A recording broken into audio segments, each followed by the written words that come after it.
쓸모아. 일본 증권시장에서 해외 기업들이 하나둘 떠나고 있습니다. 지금 현재 해외 소재 상장 기업은 4곳에 불과합니다. 과거 많은 해외 기업들은 일본 증권시장에 진출했습니다. 일본 가게가 그동안 쌓아올린 부는 엄청났기에 일본인들의 투자를 기대한 것입니다. 1990년 버블 붕괴로 인해 쉽게 투자하지 않았고 가계 자산 중 절반을 투자보다는 저축하는 데 집중했습니다. 그런데 지금 일본인들이 그 돈을 은행에 저축조차 하지 않는다는 보도가 나오고 있습니다. 초저금리 정책으로 돈을 은행에 맡기지 않고 집에 보관하는 이른바 장롱예금의 존재를 무시할 수 없다는 것입니다. 장롱예금은 지폐 발행 잔고의 절반 정도인 50조 엔에 이르는 것으로 추정되고 있습니다. 일본인들이 지폐를 은행에 맡기지 않고 장롱 안에 보관하는 데는 저금리 외에 또 중요한 이유가 있습니다. 1990년대 말 버블 붕괴 이후 일본에서는 대형 금융기관이 잇따라 부도를 내는 사태가 발생했습니다.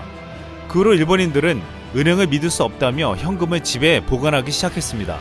또한 90년대 장기 불황 이후 물가가 올라가지 않고 이에 따른 금리도 굉장히 낮은 수준으로 유지되었습니다. 최근 5년 동안은 마이너스 금리를 유지하고 있습니다. 이 때문에 일본은 현금을 보유하고 현금으로 결제하는 관행이 더욱 강화된 것입니다. 그런데 마이너스 금리보다 더 중요한 충격적인 이유가 있다는 주장이 있습니다. 일본 금융투자 전문가 아사히 다카시는 일본 정부가 국민의 돈을 빼앗아 돈을 갚으려 한다고 주장한 바 있습니다. 실제 1944년에 일본은 그 같은 일을 벌인 사실이 있습니다. 1944년 일본 정부는 패전 이후 엄청난 인플레이션을 겪으며 어마어마한 국채 발행 만기를 맞게 되었습니다. 국채 만기로 인해서 부도를 막으려 했던 일본 정부는 일본 전 국민의 예금 통장을 봉쇄해버렸습니다. 정부가 전 국민들이 은행에 예치해둔 돈의 입출금을 막아버린 것입니다. 그리고 국민들의 예금에서 세금 및 재산세라는 명목으로 최대 90%의 돈을 가져가 버렸습니다. 하야시 나오미치 전 오사카대 교수는 국민의 돈으로 빚을 갚았다고 했습니다. 현재 94세의 그는 당시 통장을 만들었는데 예금된 돈의 50%가 국가에 의해 강제로 몰수되었다고 했습니다.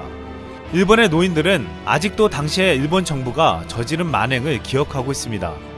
지금 현재 일본은 1944년과 마찬가지로 엄청난 국가 빚을 가지고 있습니다.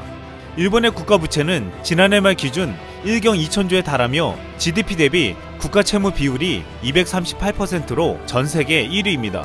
한국은 GDP 국가 채무 비율이 39%밖에 되지 않습니다.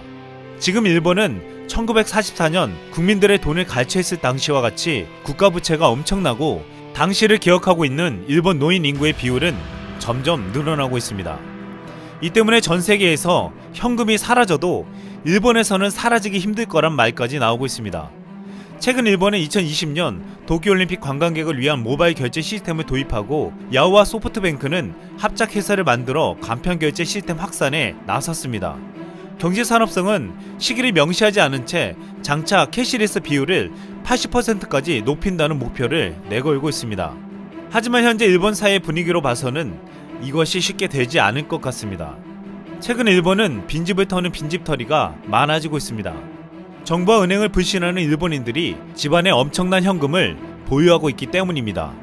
짐 로저스는 최근에 일본이 도쿄올림픽 후 쇠퇴하며 30년 후 범죄 대국이 될 것이라고 예언했는데 지금의 일본의 상황을 보면 무시할 수 없는 말이 되고 있습니다.